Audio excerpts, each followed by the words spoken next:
Hey, hey, hey! Welcome back to the Scorpio channel.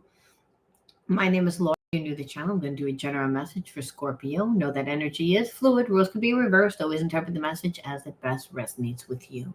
Want to thank everyone that has wished me well during these difficult times. My husband did transition about 2 weeks ago. No, it's about a little bit over a week, but it feels like a little bit longer, to be honest with you. You know, I was just thinking about all of it, and it's just kind of crazy. But I want to thank everybody again for your nice emails, your comments. I really appreciate it. Anyway, if you're new to the channel, welcome. My name is Laura. I'm going to do a general message, as I said, for Scorpio. Now, my readings, I like to go deep within them.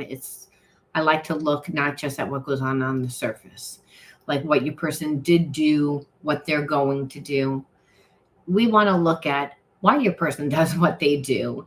And we also want to know why we attract certain people into our lives, especially the people that kind of keep us in a place of limitation, disempowerment, any lower emotion, right? There's only two energies, love and fear. And anything that's derived of fear, such as jealousy, resentment, these negative emotions that tend to come up in toxic relationships, in karmic relationships. So a lot of times I get in the comment bars, why am I dealing with this? Why am I going through with this? It's because the universe brings you people, situations, and experiences to grow you, to change you. And you're like, change me for the worst. Well, again, that's a perception, but there's many different realities that play it at one time. Your level of consciousness determines what manifests, because if you're coming from a high vibration, you're going to again bring out good traits. So do everything with love. Now you might be like, well, the person doesn't deserve love. No, but you deserve love. So a lot of times in trying to stay in a connection that's not working, you're actually doing yourself more harm. So it's again understanding why things play out so that you can shape shift your reality, so you can again break karmic cycles that keep you stuck. That's why we do these shadow readings. Now, obviously, I do look and see what your person's going to do, because we all want to know that. It's like that's just a no-brainer. But when they act stupid or do something to trigger you, then at least you can say, oh, this is the reason why. And it takes the focus off you. A lot of times being with somebody that's toxic makes us feel as if there's something wrong with us. It makes us feel. And that's usually where the lesson resides for ourselves. That's why we tend to not do that extra part. Now, again, if you want to enter into winning a free reading with me, you got to like the video, subscribe to the channel, write the word of the video in your comment bar. The word of the video is always on the first card that I pull out. Is the underlying energy that tells me why everyone's doing what they're doing. We want to know that when we're dealing with shadows, because again, person's not coming from the true self, the higher self. The higher self is God part of self, that me, you, and everyone has this God part of self. It's called empathy and sensitivity. We know it. It's claircognizance. It's like, I don't know how I knew. I just knew. It's that spiritual element. All right. So let's see what the underlying energy is. Hey, good afternoon. And hey, Catalina, I'm a lot better than what I was. I was not good. Oh, look, stubbornness just kind of flew out. So we're going to take that card. Doing a lot better than I was. I had a kidney stone moving around on me yesterday, so I kept trying to come on and I couldn't. And I was like, when it rains, it pours, because I just lost my husband and getting situated. So, that staying consistent and being on YouTube actually helps me stay grounded. That's what it's all about. It's about doing what you love and focusing on that and connecting to people through the heart. That helps you get through turbulent times when you lose somebody or there's a breakup, whatever it is, whatever is emotionally turbulent going on in your life, you can always counteract that energy with doing what you love. That always helps you stay grounded, present, Keep the imagination open. Okay. So, all right. The underlining energy is stubbornness. So I feel, I almost feel like you may be perceived as, hey, dark and lovely, that you are being stubborn, but the person that's connected to you sees you as being stubborn, but you're not being stubborn. You're just holding your ground, a boundary, because the person that you're connected to with doesn't want to have a connection that has any rules. And in that, it's a constant disrespect to you. And so they see you as stubborn, where you're like, well, I'm just looking out for myself. You're stubborn because you keep doing things your way and you never like the result of it either. And so there's a sense that you know that you can't follow this person and what they say. You know, you know what it is, but neither person is moving. And neither person is moving because your person is so full of fear that they can't feel anymore. And the reason why is because this connection is deep and it makes them think, and they don't have good relationships at all. One bad karmic after another bad karmic and it's mainly because this person doesn't emotionally doesn't show up for people. It's like they can do that for a very limited amount of time, but then they attract really needy people. Usually emotionally they need more. So with you, there's actually a sense that this person thinks maybe it can actually work. Maybe it can actually work, like where, because you're not needy, and they see that you're not needy because you're stubborn, like you're holding back from them, where again, you're like, I'm just holding a boundary. So this person is in balance the way that they view things. I feel like unless you were really showing this person how much you really like them, they probably wouldn't get it. There's someone that needs to be told often. This is just the underlining energy, because fear comes from really an inadequacy within ourselves, because there is no fear. Fear is the illusion. It's a lot of pre-thought of what might happen, what could happen, what did happen. It's the past, it's not now. That's how we know that. So let's see what this person actually did when they were in a connection with you. Yes, I'm doing a reading right now. And then you can ask me questions. I always love it when people ask me questions while I'm on. That's what it's about, right? This is a healing channel. Okay, expectations. So these are your wounds. Well, obviously, when you meet someone that you really like and there's a connection, you would have expectations. That's a normal feeling to have, right? I also believe that this person had expectations of you. People tend to when they are with somebody and they think that they're nice and you're giving this person a lot of attention, or what seems as a lot of attention for someone that wasn't giving any attention, well, then there's an expectation, obviously, that you're going to give more, but not necessarily because of you, but because of all the other people that they've dated.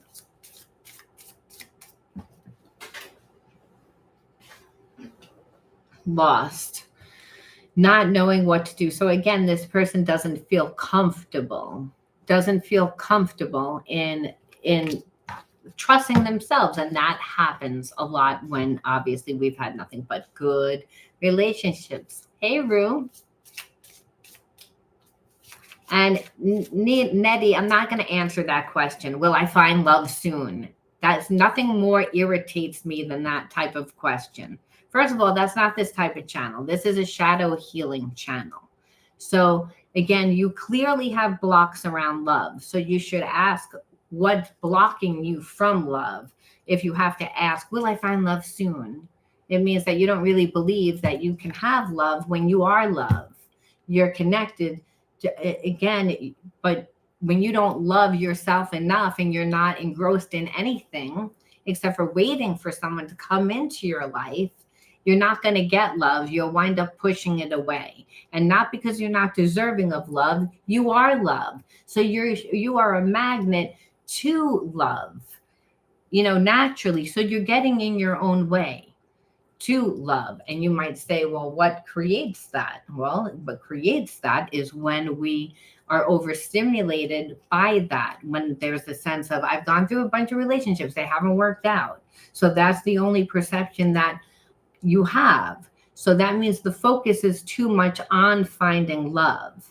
And instead of giving yourself love, when you give yourself love, you raise your vibration.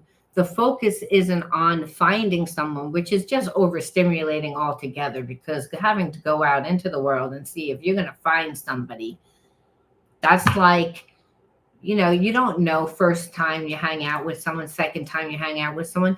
Relationships is something that happen over time, and you have a trust issue.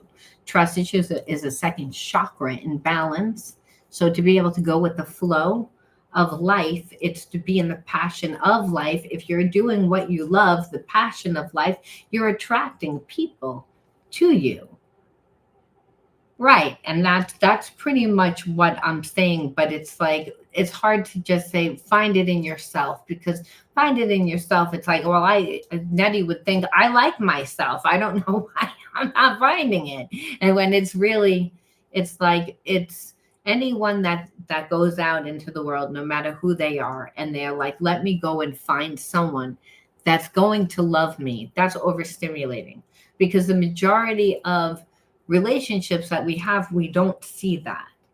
And it's not necessarily that people don't love, it's what our perception of love is, what we perceive love is. So a lot of times it's usually what we haven't had. So if the focus on, I need this because I haven't had it, well, you're not going to get that, because those are things that you need to incorporate and integrate within yourself in order to get that. Because God says, I'm not going to just give you that. And you'd say, well, why not?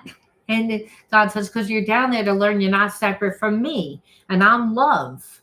And you see that from different perceptions. You're stuck in a perception. That's why I said it's to ask yourself, what is blocking you from love?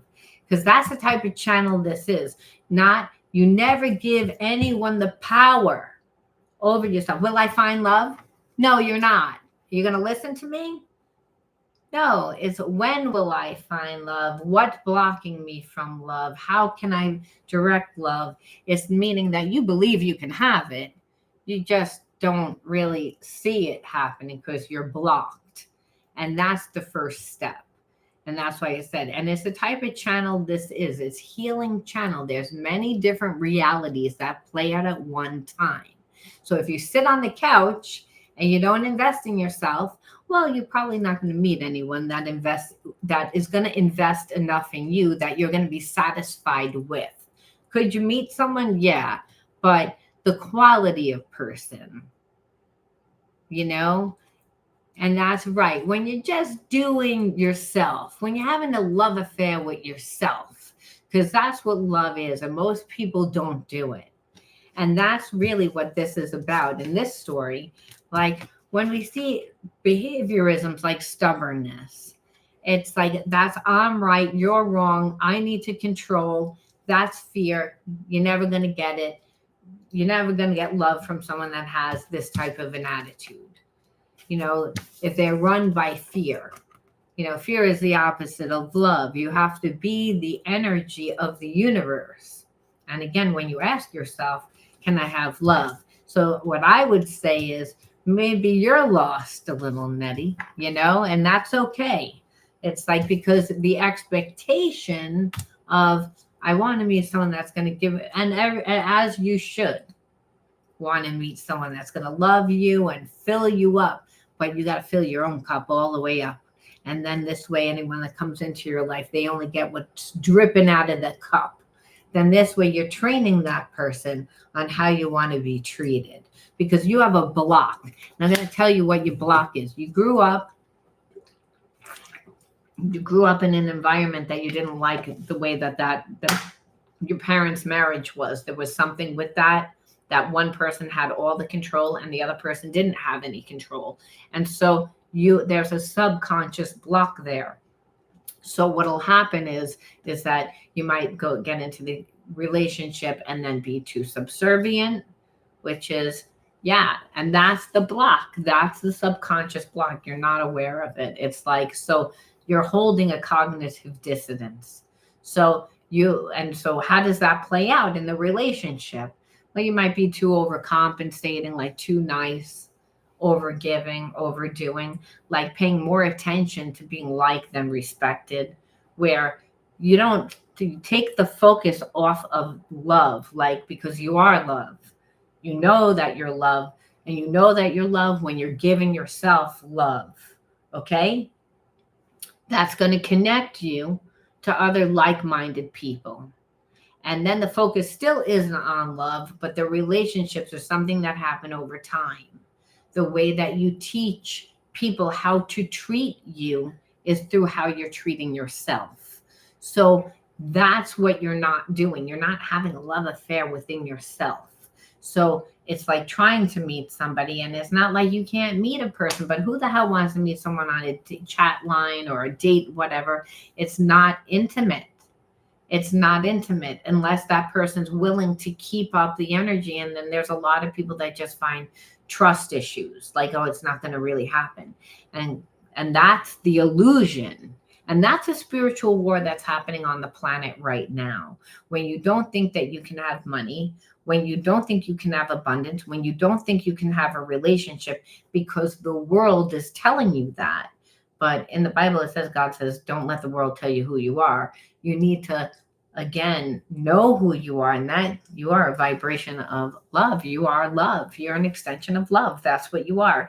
And even though I reference the Christian Bible, I want you to know if I go into every single scripture, it teaches you that. That's what scripture does. It teaches you whatever the scripture is. Now, you might be like, I don't believe in religion. Even if you were a satanic person, that's the belief that there is no God, that you are God. So you would still need to walk from that perception.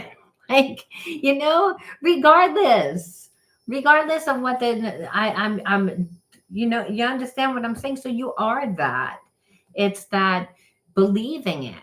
And when you really love yourself, you're able then to teach a person how you want it to be treated, and you're not with arrogance, and you're not deliberately doing that. I'm glad. Like that's what this channel is really for. It's for help. It's for you guys. It's for, because you guys think that you can't have, and you can. Everyone's read the law of attraction. They're like, so why isn't it working? Why isn't it working for me? My law of attraction is not working. And it's like, no, because it's all about healing. It's all about going back to situations and being able to see yourself differently, approaching it differently. I mean, there's many different realities that play it at one time. Yes, that's a reality, that you would just go on a dating site and meet the same people and have the same thing happen. That's one perception, and that can happen.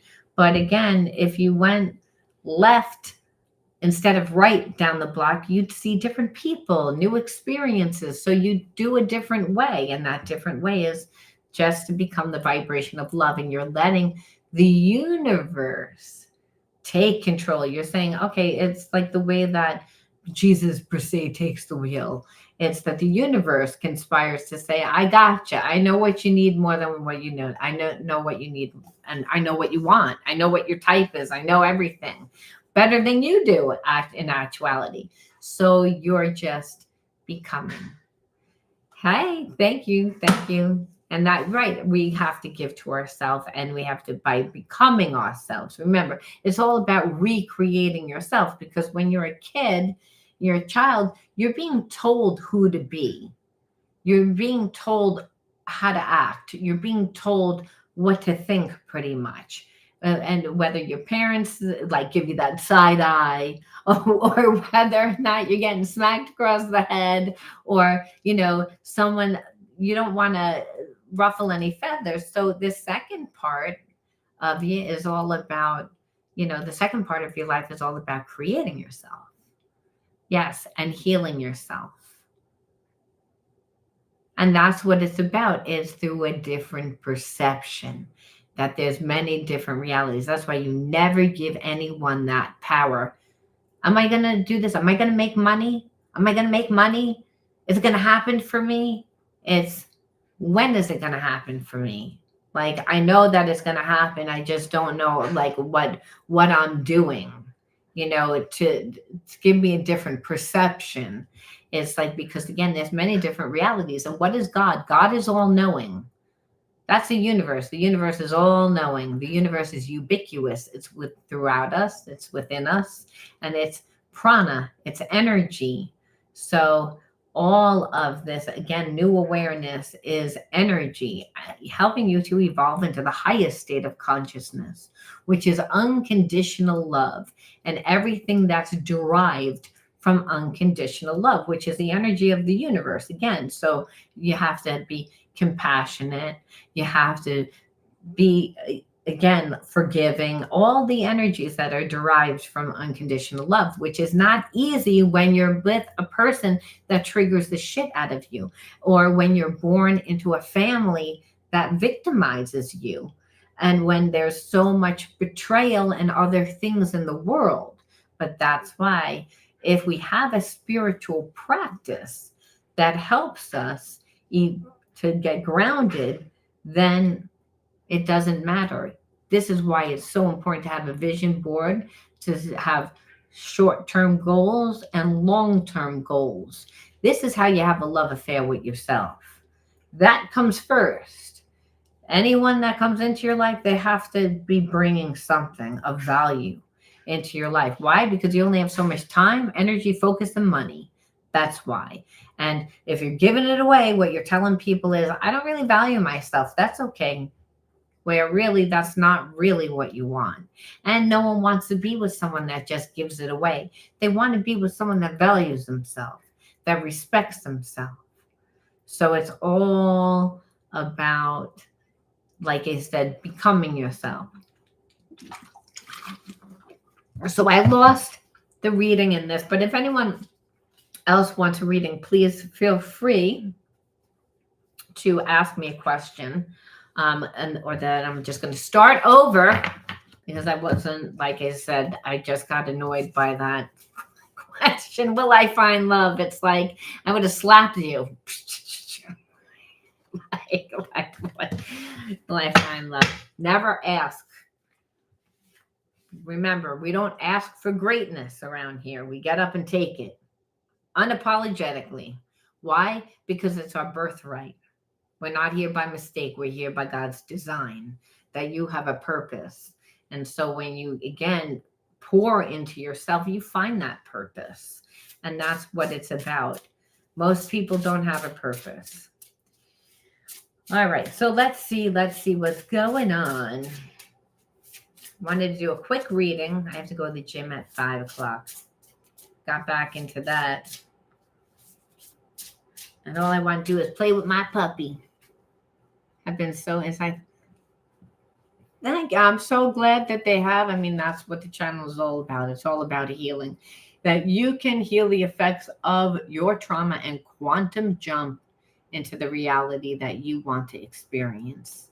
It's, again, just by being clear on what it is that you want, and not letting the people in your environment dictate. That's usually where people go wrong. They're like, it's like they're dealing with people, that they love and care about, but, people that have boundary issues. Okay, the underlining energy is blame. Well, I feel like you're in a connection with someone that knows that has been avoiding you for a very long time, because they know that you're going to blame them for why they haven't been in your life. They don't want to deal with it.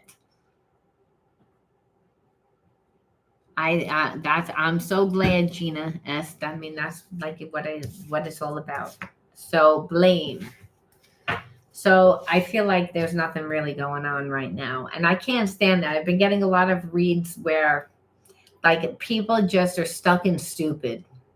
And when I keep seeing that again, where person is like, I like you, I have feelings for you, but I just can't move forward, or my ego is too big that I can't deal with confronting you about what I did, can't apologize, and I just don't feel like dealing with the blame.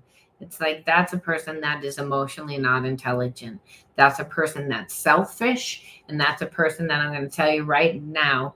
It's again, that's all that they need to show you is even if a friend was to, again, say the blame, it's like the focus then isn't on love, it's on blame. That you're, if it's not your fault, then it's my fault. So I'm feeling like it's not so much that this person doesn't deserve to be called out on what they do, but I feel like the lesson in this for you is that you're learning the way that you say things to this person.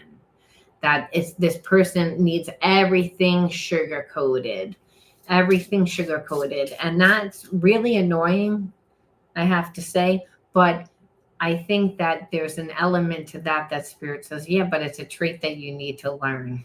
And you might need to apply it towards another avenue, like work. You might be someone that's just really direct, really straightforward. And like I said, this person's not used to being called out on it. And they're like having anxiety about confronting you because, again, they're afraid of what you're going to say. So instead, I feel like they choose to stay in a martyr role. And the martyr role is usually when people give too much time and energy to things that don't mean anything to them, but they just, or they might to a certain extent to people that they do care about. But I feel like in this situation, no, on people that they don't care about, just giving too much time and energy to avoid their own problems, their own issues. To avoid blame. See, this person has mastered a way to not have to feel bad about the things that they do. It's avoidance. It's a form of avoidance. Now, are they conscious of this? No. But it'll be real triggering for you because you'll say, you can't say anything to me, but you're going to help everyone else out. You got time for everybody else, but you don't have time for me. When really it's like this person, I feel like it's the connection is so deep for this person that they can't handle it, to be honest with you. It's like it overstimulates them. So it's like they do things when they get overstimulated that actually makes them get in their own way. They sabotage themselves. And that's what happens when a person overthinks. They overthink. And that creates a lot of emotion. It creates overstimulation. So this person talks themselves out of calling you, texting you, giving you time, showing you any real emotion is what I feel. And that's really what they know you're going to blame them about, where really they wanted to, but then it's like they can't emotionally do it. Now you might say, well, what makes a person not wanting to be vulnerable? So instead, this person, every time you would call them out and saying like, hey, well, you're not giving me what I want. And then this person gets overly sensitive, can't take any criticism. And then to kicker, they tend to be self-righteous on you because that's them deflecting. That's them projecting and deflecting. Where the self-righteous, because this person feels bad, so they're overcompensating. That's a second chakra imbalance, where they're gonna be like, I'm not wrong, self-righteous. I'm not wrong. It's you that's wrong. It's you that's being overly sensitive. It's you that took it the wrong way. It's that you mistaken where you didn't mistaken anything.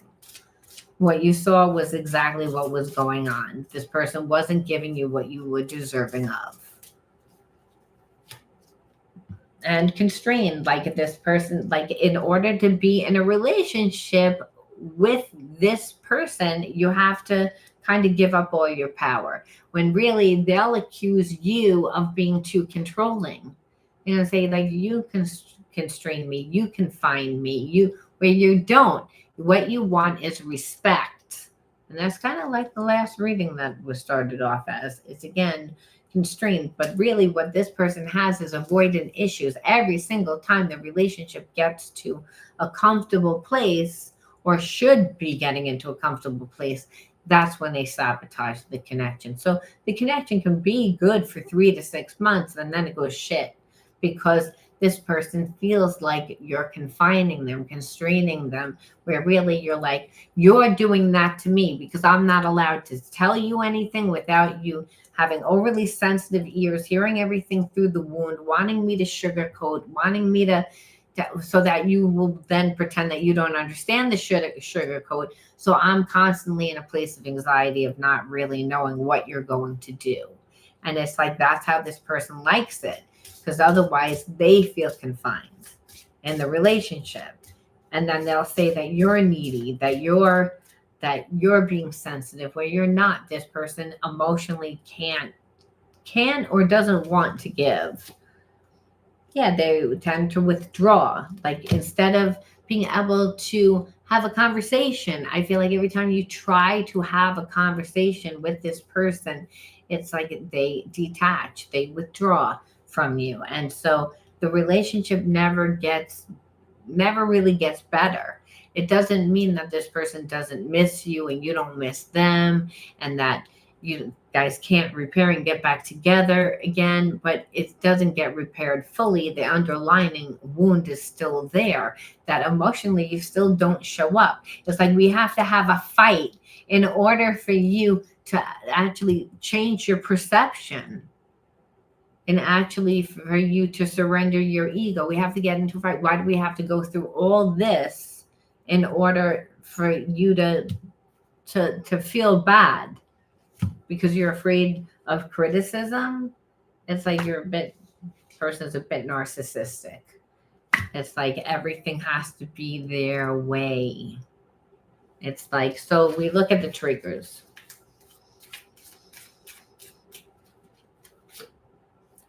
Undervalued. So again, that's very common for narcissists, right? Narcissists tend to feel very inadequate and then tend to pick someone that they feel are really good and giving, and then drain that person. And I feel like it's one thing that's where the problem came into play. This person perceived that you were going to do all that. You didn't do all that. What happened is that you saw the writing on the wall. You kept trying to talk to this person, and then you detached. That's why again, they're not coming towards you. They're not coming towards you because they know what they did. They don't want to hear the blame. But really what it was this person thought that you were going to play it a certain way, and you didn't play it that way, is what I'm feeling. Because you said, no, you make me feel undervalued. I'm not going to be with you. Not gonna do what you want. And so and on top of it, you don't even want to talk about it. It's all about avoidance. And that's what I said. This person, every time they do something that you don't like, which is something that you shouldn't even really have to have a conversation about. You shouldn't have to have a conversation about for the person to give you time, to give for that person to give you emotion. Again, narcissists will tell you that you're being too extra, you're being too sensitive. When you say, no, you need to tell me how you feel about me. You need to tell me like how the relationship is going to go. This person can't do that. They're a narcissist. So every time that you try to hold them to it, again, they'll avoid you. And then they'll blame you because they'll say, oh, I thought we moved past this already. Why are we still talking about it? And again, they make it all about your reaction instead of the problem. So you're actually you feel constrained. You're like, okay, I'm stuck in this relationship because it's like I have feelings, but you're not making me feel safe and comfortable. But you don't really let me go either. So it's a little bit of a mindfuck. And I feel like this person kind of is addicted to the drama. They don't feel safe in the relationship. It's like once the relationship gets to a certain point, it's like they just don't feel comfortable because it's no longer fantasy. And that's the thing. I feel like this person gets a dopamine hit from falling in love. So they fall in love with that whole point. Even if you guys get into a really bad fight, getting back together, hey, that's another dopamine rush, right? When it's just the same every day, like that it's reliable and it doesn't feel safe to this person. It's like they have to get in their own way. And then it's like this person tends to, not know how to really not know how to have a conversation. They are very controlling because it says, I felt treated like a child. When you scold me, I lash out for being scolded. So it's like this person sees it as, again, if you say something to them, they get triggered and they scold. And I feel like at this point, you trying to get your point across to this person, you're like, well, I'm yelling too, because at this point I'm so fucking frustrated, because it's like this person can't have a conversation with me, right? I don't know why it says X Factor on here, but it's like, I felt treated like a child when you scold me. So it's, again, I don't know if X Factor has anything to do with that, but I don't really feel like, maybe, again, this person like had dated a person. Well, usually people do date people that continue to trigger their wounds until they finally heal and integrate them. So I feel like this person emotionally doesn't show up for anybody. So they react the same exact way that they always do, which again is feeling like they get confined after a certain point within the relationship. So then even just having a conversation with this person gets triggered. And they get triggered because they're a narcissist.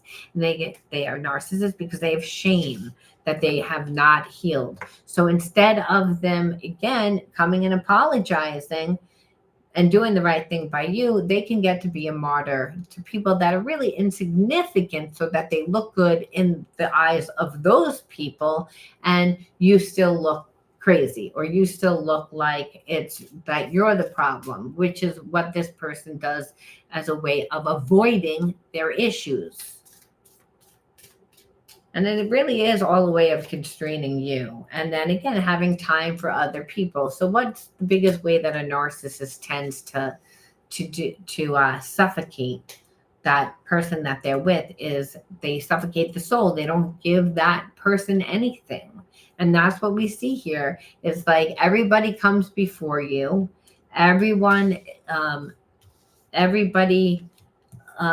they're going to be a martyr for those other people. And then when it comes to you, you're going to get treated badly if you are asked for something. Like I said, this person doesn't make you feel safe. So that's what it was like to be in a connection with this person. I'm going to pull one more, which is argument. So again, obviously we got that a lot, which happens when there's passion in a connection. Like, I find you attractive, you find me attractive, and I do have feelings for you, but there's so much frustration. And there's so much frustration because your person continues to try to navigate the relationship the way, well, I just avoid. It's like every time there's a problem, we got this not once but twice, and I only pulled from like 2 texts, and like it's like every single one, it's avoidant. It's like, I'm not going to face it. Instead, I'm going to act self-righteous. What can you do with that energy? You can't do anything. It just makes you feel undervalued. What's frustrating is that they keep thinking that you're going to budge or give in, which is because that's what they're used to with other people, but not people that are on your vibration. That's the issue. So it's like they keep putting the square peg in the circle hole, and maybe you are too, if you're trying to make this connection work, because this person is like kind of stuck in their way. It's like their ego is too big. They don't want to seem like emotionally vulnerable. They don't want to act like they need love or something, which is a very bizarre. But even though like we see this energy here, I always have to say, well, what are the hidden truths? Because you're showing me this shit, but what's real? Because a lot of this is mask, and it doesn't make any sense. It's like, you gotta have feelings for me, but what do you really want? Do you want to use me? Or do you have feelings for me? Are you scared of yourself? What? Let's look at the hidden truths to find out. I lost myself for a while, so they tend to check out, and that's the avoidance. So it's not just like they avoid, but when they avoid, they also tend to lose themselves in their other either their traumas or work or addiction. I feel like this person has addiction because again, they're not coming from the best vibration. They don't feel good about themselves. No narcissist tends to feel good about themselves. They tend to have a lot of other things that allow them to function from that consciousness. I wish I could take back my words. So they feel a little bit guilty because that's because you ain't budging. That's because you're like, I don't care. It's like, I'm going to blame you. You know that it's your fault. You don't want to say to me why, like, apologize to me why we're not together. It's like, this person's like, has a real hard time about apologizing, but they do wish that they could take back their words because they're like, I don't really see a way back into your life. Because I feel like they waited a long time. I feel like, again, they were kind of playing chicken, thought that you were going to cave in. I hid who I really am from you. Obviously, a narcissist tends to not really know who they are. So that's part of it. It's like, I'm only going to let you in so much. So that actually answers why they were the way that they were in the connection, where you were like, okay, I feel like it never really got to where it should have went. It might have never even gotten off the ground for some of you. And it's because, no, this person got triggered. It's like, almost like, I know it sounds stupid, but like, it's too deep, too much of a real relationship. I'm not ready for that. I like surface. You're going to ask me to be accountable. I don't want to be accountable. It's like, if I'm accountable, I have to, I feel constrained if you're going to make me feel accountable. And that's because of the wounding that they had. I can't stop thinking about you. And that's the thing. When a person's a narcissist, this is the most fucked up thing, but it's how God's has a funny sense of humor. It's like, this person, like, it's all about them, right? Narcissists is all about them and how they're hurt. However, now that you removed yourself and you're like, well, I'm not going to apologize to you. You got to apologize to me. And yes, you're not coming to me because you're afraid that of all the blame that you're going to get. However, now you can't stop thinking about me. And that's because you detached. It's because narcissists tend to have obsessive compulsive behavior. So it's, again, like, they wanted to control the relationship and they never factored in the feelings that they would have for you. This is what I'm feeling. I'm feeling like they were like, and I usually am able to like do this and not have a problem, not care, not have any feeling over what I do. I don't like, it's almost like this person is like, I have feelings and it bothers me over that. And I can't stop thinking of you. But it's, again, it's like a new awareness for this person. Because it's like, finding out the truth crushed me. So this person has a big ego, and what they are perceiving is that you don't really care about them, because in their mind, they tend to feel like, well, normally I hold back and people cave to me. This person usually gets lower hanging fruit. They usually, narcissists don't put in that much time. They don't put that much effort in. And that's why it's easy for them to, snatch on to a person that has been brought up by a narcissistic parent many times, because the person that was brought up by the narcissistic parent doesn't notice that all they're getting is breadcrumbs.